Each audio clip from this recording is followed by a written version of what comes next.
Team, good morning. Welcome to the Human Optimization channel, where we make one smart decision at a time. Today's topic is something that can hold a lot of people back, and that's going to the gym for the first time. We've all been there. We all know what it's like. We can feel a bit nervous, we can feel a bit anxious, and we can feel a bit worried about going into gym, thinking we might not fit, something like that. If you resonate with those feelings, then this video is for you. I've got 10 tips and tricks that will allow you to walk into any gym like a boss, so let's go. Tip number one, don't care what other people think. This is probably the biggest mental block for a lot of people. They think that if they go into the gym, people will be judging them. Truth is, every other gym user will be more focused on their workout than yours, so don't worry about it. If in that rare circumstance that somebody does look over and is a bit judgy, who cares? You're there to grow, not to make friends. So number one tip, don't care what anyone else says. Consistency is key. Showing up is key. We're not aiming for perfection. Number two, always have a plan. Walking into a gym without a plan is like going shopping without a shopping list. You'll come out of the gym feeling dejected and probably having wasted your time. Keep it simple, stupid is my phrase. All you need to start off with is 3 full body workouts each week, focusing on the compound lifts. Squats, deadlifts, bench press, overhead press, and a row. That's all we need. 3. Learn basic techniques first. Form beats weight. Too much weight, not enough form, leads to injury and therefore stalled progress.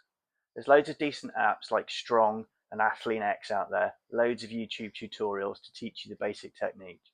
However, always verify that, because there's a lot of rubbish on social media. Hopefully not this channel. Anyway, learn your techniques, dial your techniques in, and then start amping the weight up to keep yourself progressing and injury free.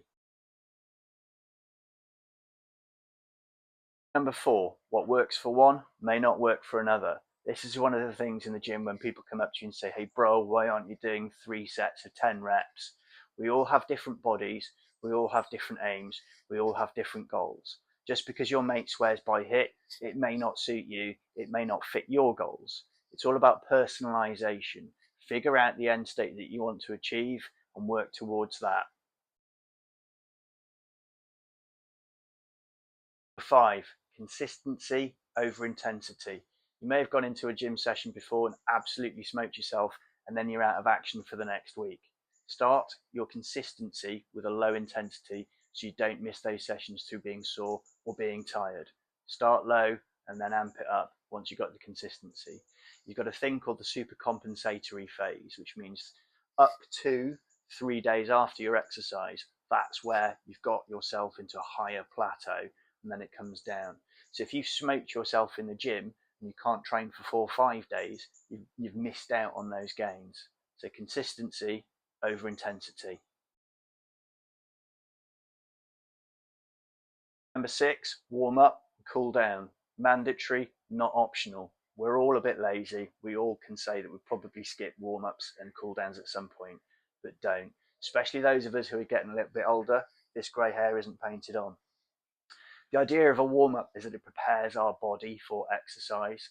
It fires the neural pathways. It makes our bodies hotter, so our muscles are more pliable. It increases our respiration and our heart rate, making sure our muscles are oxygenated for the exercise that's to come. The cool down takes our muscles back to their pre-exercise length. It stretches them back out because they're going to get tight. The other thing it does is it helps calm our nervous system. Don't skip warm-ups, don't skip cool-downs. They are mandatory, not optional. 7, track progress, not perfection. Progress just isn't how much weight we have on the bar. It's how we feel, how we sleep, how we communicate with others. Are we tetchy? Are we tired? It's all about that hormonal regulation side as well. So you write down your workouts. You could write it in a notebook like me, or you could use an app. It'll help you also with your progressive overload, keeping track of what weights you did last week and how many reps you did for those to be able to plan the weight for the next week's workouts. So track progress, not perfection. Tip number 8, Nutrition fuels performance. The exercise bit is only half of the equation. You can't out-train a bad diet. Our bodies need fuel. Nutrition is the fuel. Put junk in, get junk out. You don't have to be a martyr. You don't have to be a monk or a nun. Balance is what we're aiming for. Make sure you get enough vitamins and minerals, enough water and hydration, and make sure you get your protein in to help boost that recovery. You wouldn't put chip fat oil in a Ferrari, so don't put it into yourselves. We're not aiming for perfection, because if I told you you can never have a pizza or a burger again, you wouldn't stick to it. Just aim for sensible. If you do like those sorts of foods like I do, once in a while, because a little bit of everything in moderation is okay. It'll help keep you on the path. Don't aim for perfection, just aim for better than yesterday, and keep that fuel and that hydration coming. Number 9, the penultimate tip, rest is strategic, not laziness. After we've done our resistance training, our rest and recovery is when our muscles will grow. So we need to make sure that we're fueling that recovery and we're giving our body adequate rest. Especially those of us who are older athletes, because as we age, our recoverability powers diminish with time. So take those rest days, make sure you get the nutrients. If we don't, we end up risking overtraining, which leads to burnout. Burnout means that we're going to be ill. If we're ill, we can't train. Tip number 10, the final tip, and arguably the most important, I think. You do belong in the gym. Every expert started stepping their foot in the gym on the first day once.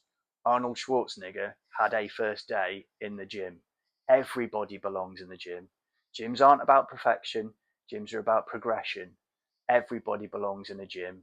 So train hard, train smartly, train intelligently, reduce the chance of injury, and take things at your own pace.